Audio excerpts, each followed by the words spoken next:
Hello साथियों, आपका एक बार फिर से स्वागत है आपके अपने यूट्यूब चैनल पर। विभिन्न प्रकार की प्रतियोगिता परीक्षाओं के लिए हमारे चैनल को ज्वाइन करें। आज का हमारा सेशन है भारत में शैक्षिक विकास एवं प्रबंधन। इस सेशन का आज का पहला सवाल है, शैक्षिक प्रशासन का एक प्रमुख कारण व्यक्तिगत है तो दूसरा प्रमुख कारण है। ऑप्शन ए सामाजिक, ऑप्शन 2 वातावरणीय, ऑप्शन 3 भौगोलिक, ऑप्शन 4 सांस्कृतिक। तो इस प्रश्न का सही जवाब है ऑप्शन 2 वातावरणीय। मुख्य कारक है वातावरणीय। अगला सवाल है, भारत में लॉर्ड मैकाले की अंग्रेजी शिक्षा प्रणाली किस वर्ष लागू हुई। Option A 1835, option 2 1832। यहाँ पे दोनों सेम ऑप्शन आए। 1832, ऑप्शन 3 1854, ऑप्शन 4 1851। तो इस प्रश्न का सही जवाब है ऑप्शन ए 1835। इसमें दोनों ऑप्शन सही हैं क्योंकि दोनों में 1835 है। तो लॉर्ड मैकाले ने अंग्रेजी शिक्षा जो प्रणाली लागू की थी भारत में, वो 1835 में की गई थी। अगला सवाल है, 1964 में केंद्र सरकार द्वारा गठित शिक्षा आयोग जिसकी सिफारिशों पर देश की पहली राष्ट्रीय शिक्षा नीति बनी के अध्यक्ष कौन थे। Option A doctor Daulat Singh Bhandari, option 2 doctor Balwant Singh Rai, option 3 doctor MG. के मेनन, ऑप्शन 4 डॉक्टर दौलत सिंह कोठारी। तो इस प्रश्न का सही जवाब है ऑप्शन 4 दौलत सिंह कोठारी। अगला सवाल है, 6 वर्ष से 14 वर्ष के बच्चों की शिक्षा निःशुल्क एवं अनिवार्य होनी चाहिए, ये सिफारिश किसकी थी। ऑप्शन ए सार्जेंट योजना, option 2 Sadler commission, option 3 Radhakrishna आयोग, ऑप्शन 4 हंटर कमीशन। तो इस प्रश्न का सही जवाब है ऑप्शन ए सार्जेंट योजना। सार्जेंट योजना के तहत 6 से 14 वर्ष के बच्चों को शिक्षा निःशुल्क और अनिवार्य की गई। अगला सवाल, प्राथमिक शिक्षा के प्रसार के लिए नीति का सुझाव सबसे पहले दिया था। ऑप्शन ए वुड का घोषणा पत्र 1854, ऑप्शन 2 विश्वविद्यालय शिक्षा आयोग 1948-49, ऑप्शन 3 माध्यमिक शिक्षा आयोग 1952, ऑप्शन 4 शिक्षा आयोग 1966-67। तो इस प्रश्न का सही जवाब है ऑप्शन ए वुड का घोषणा पत्र 1854 में जारी हुआ। अगला सवाल, शैक्षिक प्रशासन योग है। ऑप्शन ए शिक्षा और प्रशासन का, ऑप्शन 2 शिक्षा एवं शासन का, ऑप्शन 3 प्रशासन और शासन का, और ऑप्शन 4 उक्त सभी का। तो इस प्रश्न में सही जवाब है ऑप्शन 1 शिक्षा और प्रशासन का, शिक्षा और प्रशासन का। अगला सवाल है, शैक्षिक प्रशासन संबंधित है। ऑप्शन ए निरीक्षण से, ऑप्शन 2 धार्मिक संबंध से प्रबंध से, ऑप्शन 3 विद्यालय प्रबंध से, ऑप्शन 4 पाठ्यक्रम निर्धारण से। तो इस प्रश्न का सही जवाब है ऑप्शन 3 विद्यालय प्रबंध से। अगला सवाल, भारत में शैक्षिक प्रशासन के क्षेत्र में व्यवस्था है। ऑप्शन ए केंद्रित, ऑप्शन 2 विकेंद्रित, ऑप्शन 2 समान व्यवस्था, ऑप्शन 3 विकेंद्रित, ऑप्शन 4 अधिनायकवादी। तो इस प्रश्न का सही जवाब है ऑप्शन 2 विकेंद्रित है। भारत की शैक्षिक जो प्रशासन की क्षेत्र व्यवस्था है वो विकेंद्रित है। अगला सवाल है, निःशुल्क एवं अनिवार्य शिक्षा का संबंध है। निःशुल्क एवं अनिवार्य शिक्षा का संबंध है। ऑप्शन ए प्राथमिक शिक्षा, ऑप्शन 2 माध्यमिक शिक्षा, ऑप्शन 3 उच्च शिक्षा, ऑप्शन 4 तकनीकी शिक्षा। तो इस प्रश्न का सही जवाब है ऑप्शन 1 प्राथमिक शिक्षा। निःशुल्क और अनिवार्य शिक्षा का संबंध है जिसके अंतर्गत प्राथमिक शिक्षा आती है। अगला प्रश्न है, बेसिक शिक्षा अधिकारी संबंधित है। बेसिक शिक्षा अधिकारी से संबंधित हैं। ऑप्शन ए प्राथमिक शिक्षा, ऑप्शन 2 माध्यमिक शिक्षा, ऑप्शन 3 प्रौढ़ शिक्षा, ऑप्शन 4 कॉलेज शिक्षा। तो इस प्रश्न का सही जवाब है ऑप्शन 1 प्राथमिक शिक्षा। बेसिक शिक्षा जो बच्चों का आधारभूत शिक्षा भी कहलाती है, जिसके अंतर्गत छोटे छोटे बच्चे पढ़ते हैं, वो बेसिक शिक्षा के अंतर्गत आता है। अगला सवाल है, विद्यालय प्रबंध प्रक्रिया के अंग हैं। विद्यालय प्रबंध प्रक्रिया के अंग हैं। ऑप्शन 1 नियोजन, ऑप्शन 2 संगठन, ऑप्शन 3 नियंत्रण, ऑप्शन 4 उक्त सभी। तो इस प्रश्न का सही जवाब है उक्त सभी। ये नियोजन है, संगठन है, नियंत्रण है, ये सभी विद्यालय प्रबंध के अंतर्गत आने वाली प्रक्रिया के अंग हैं। अगला सवाल है, विद्यालय प्रबंध का मानवीय घटक नहीं है, इनमें से कौन सा है जो विद्यालय प्रबंध का मानवीय घटक नहीं है? ऑप्शन ए प्रधानाध्यापक, ऑप्शन 2 अध्यापक, ऑप्शन 3 शिक्षा मंत्री, ऑप्शन 4 अभिभावक। तो इस प्रश्न का सही जवाब है ऑप्शन 3 शिक्षा मंत्री। ऑप्शन 3 शिक्षा मंत्री इसका सही जवाब है। अगला सवाल है, प्रबंध का अर्थ पूर्वानुमान लगाना तथा नियोजन करना, उपदेश देना, समन्वय करना एवं नियंत्रण करना है। ये परिभाषा किस विद्वान द्वारा दी गई? Option A Henri Fayol, option 2 Luther Gulick, option 3 J B. Sears, option 4 A B. Mohlman. तो इस प्रश्न का सही जवाब है ऑप्शन ए हेनरी फेयोल ने ये परिभाषा दी थी। प्रबंध का अर्थ पूर्वानुमान लगाना तथा उसका नियोजन करना, उपदेश देना, समन्वय करना एवं नियंत्रण करना, ये परिभाषा दी थी हेनरी फेयोल ने। अगला सवाल है, विद्यालय प्रबंध संरचना के पद सोपान में सर्वोच्च स्थान पर होता है? ऑप्शन ए शिक्षा मंत्री, ऑप्शन 2 संस्था प्रधान, ऑप्शन 3 जिला शिक्षा अधिकारी, ऑप्शन 4 वरिष्ठ लिपिक। तो इस प्रश्न का सही जवाब है ऑप्शन 2 संस्था प्रधान। विद्यालय प्रबंध संरचना में संस्था प्रधान जो होता है वो सर्वोच्च सोपान या सर्वोच्च पद पर होता है, सर्वोच्च उत्कृष्ट पद पर होता है।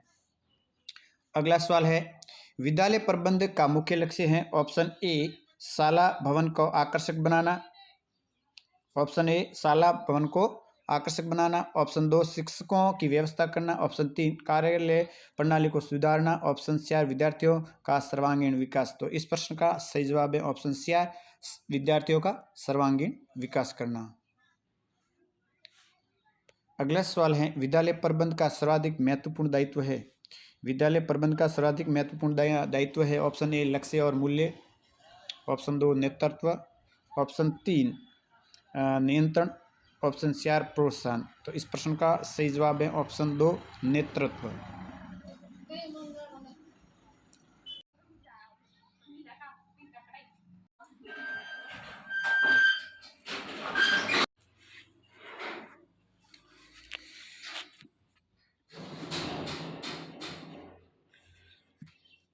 अगला सवाल है, विद्यालय प्रबंध को न ज़्यादा कठोर और न ज़्यादा लचीला होना चाहिए, इस प्रदर्शित करने वाला सिद्धांत है? ऑप्शन ए अपवाद का सिद्धांत, ऑप्शन 2 औपचारिकता का सिद्धांत, ऑप्शन 3 अनुरूपता का सिद्धांत, ऑप्शन 4 लोस का सिद्धांत।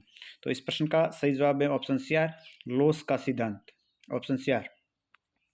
अगला सवाल है, विद्यालय लक्ष्यों की प्राप्ति हेतु अनुशासन का कौन सा रूप सर्वाधिक उपयुक्त है?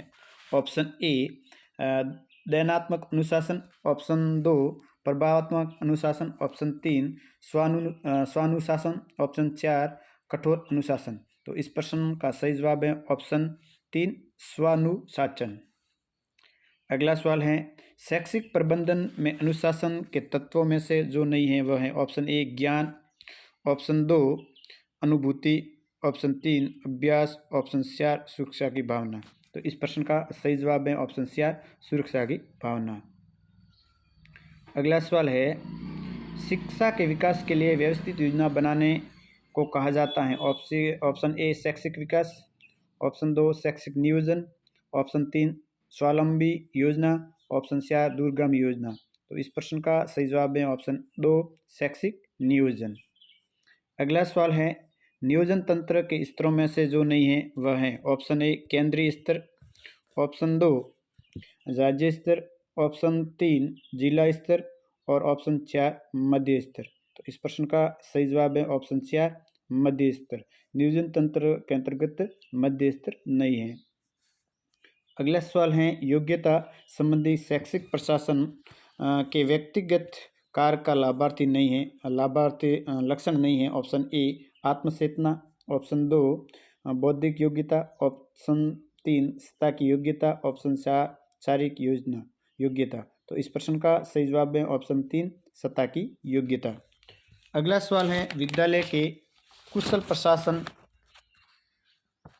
में संकीर्ण दृष्टिकोण वाले स्थानीय नेता मुख्य रूप से बाधक बनते हैं क्योंकि वे शिक्षकों पर निगाह रखते हैं एवं ऑप्शन 2 शिक्षकों पर दबाव डालते हैं, ऑप्शन 3 विद्यालयों के खर्चों पर नियंत्रण रखते हैं। ऑप्शन 4 प्रतिदिन के कार्यों में हस्तक्षेप करते हैं। तो इस प्रश्न का सही जवाब है ऑप्शन 4 प्रतिदिन के कार्यों में हस्तक्षेप करते हैं। अगला सवाल है शैक्षिक प्रबंधन में नियोजन का सूत्रपात किया गया है। ऑप्शन ए लूथर गुलिक द्वारा, ऑप्शन 2 एच.एन. मुखर्जी द्वारा, ऑप्शन 3 जॉन ड्यूवी द्वारा, ऑप्शन 4 नन द्वारा।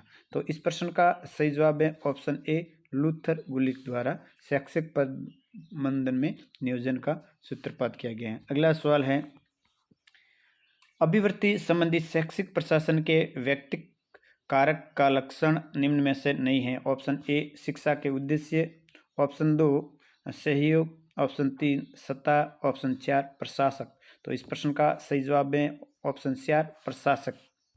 अगला सवाल है निम्न में से शैक्षिक प्रशासन की उपयोगिता साबित नहीं करने वाला उदाहरण है। ऑप्शन ए सामाजिक रीतियाँ, ऑप्शन 2 मानवीय संबंधों का विकास, ऑप्शन 3 शिक्षा को सेवा मानना, ऑप्शन 4 प्रयासों का एकीकरण करना। तो इस प्रश्न का सही जवाब है ऑप्शन ए सामाजिक रीतियाँ।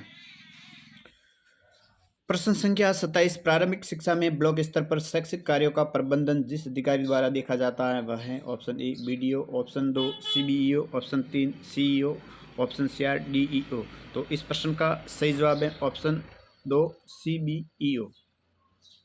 अगला सवाल है जिला स्तर पर शैक्षिक प्रशासन का दायित्व होता है। ऑप्शन ए जिलाधीश का, ऑप्शन 2 जिला शिक्षा प्रकोष्ठ अधिकारी का, ऑप्शन 3 जिला शिक्षा अधिकारी का, ऑप्शन 4 जिला परिषद का। तो इस प्रश्न का सही जवाब है ऑप्शन 3 जिला शिक्षा अधिकारी का। अगला सवाल है शिक्षा प्रशासन के क्षेत्र में का उदाहरण नहीं है। ऑप्शन 1 उत्पादन, ऑप्शन 2 कर्मचारी वर्ग, ऑप्शन 3 जन कल्याण, ऑप्शन 4 रचना। तो इस प्रश्न का सही जवाब है ऑप्शन 4 रचना। अगला सवाल है शिक्षा प्रशासन तथा छात्र के संबंधों को बताने वाला कारक है। ऑप्शन ए शिक्षा संरचना में बालकों के व्यक्तित्व निर्माण के प्रावधान, ऑप्शन 2 बालक को श्रम से दूर रखने का प्रावधान, ऑप्शन 3 बालक को समाज से पृथक रखने का प्रावधान, ऑप्शन 4 शिक्षा संरचना में बालक एकांकी पक्ष का विकास करने के प्रावधान। तो इस प्रश्न का सही जवाब है ऑप्शन ए शिक्षा संरचना में बालक के व्यक्तित्व निर्माण का प्रावधान। अगला सवाल है निःशुल्क एवं अनिवार्य शिक्षा की व्यवस्था करने की कल्पना किस प्रकार के शैक्षिक प्रशासन में की गई है। ऑप्शन ए प्रजातांत्रिक शैक्षिक प्रशासन में, ऑप्शन 2 सर्वहारा शैक्षिक प्रशासन में, ऑप्शन 3 आंतरिक शैक्षिक प्रशासन में और ऑप्शन 4 बाह्य शैक्षिक प्रशासन में। तो इस प्रश्न का सही जवाब है ऑप्शन ए प्रजातांत्रिक शैक्षिक प्रशासन में। अगला सवाल है प्रजातांत्रिक शैक्षिक प्रशासन में बल दिया जाता है। ऑप्शन ए समरूपता के बजाय समानता पर, ऑप्शन 2 शैक्षिक अवसरों की समानता पर, ऑप्शन 3 व्यक्तित्व के सर्वांगीण विकास पर और ऑप्शन 4 उक्त सभी पर। तो इस प्रश्न का सही जवाब है ऑप्शन 4 उक्त सभी पर। अगला सवाल है शैक्षिक प्रशासन का एक प्रमुख कारक व्यक्तिगत है तो दूसरा कारक कौन सा है। ऑप्शन ए सामाजिक, ऑप्शन 2 भौगोलिक, ऑप्शन 3 सांस्कृतिक, ऑप्शन 4 वातावरणीय। तो इस प्रश्न का सही जवाब है ऑप्शन 4 वातावरणीय कारक होता है दूसरा। अगला सवाल है शैक्षिक प्रशासन के वातावरणीय कारकों में निम्न में से जो नहीं है वह है। ऑप्शन ए समुदाय का चरित्र, ऑप्शन 2 सामाजिक रीतियाँ, ऑप्शन 3 सरकार के व्यक्तित्व, ऑप्शन 4 सरकार की प्रकृति। तो इस प्रश्न का सही जवाब है ऑप्शन ए ऑप्शन 2 सामाजिक रीतियाँ, सामाजिक रीतियाँ। अगला सवाल है प्रोफेसर यशपाल समिति की रिपोर्ट का विषय है। ऑप्शन ए प्रसारण के माध्यम से सीखना, ऑप्शन 2 शिक्षक शिक्षा में आईटीसी, ऑप्शन 3 बिना बोझ के सीखना, ऑप्शन 4 उक्त कोई नहीं। तो इस प्रश्न का सही जवाब है ऑप्शन 3 बिना बोझ के सीखना।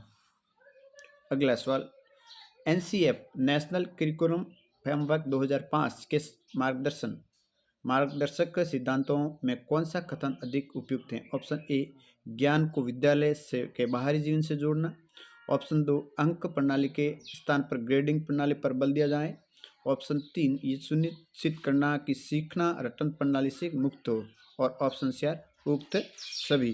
तो इस प्रश्न का सही जवाब है ऑप्शन 4 ये उक्त सभी। इस प्रश्न का सही जवाब है ऑप्शन 4 उक्त सभी।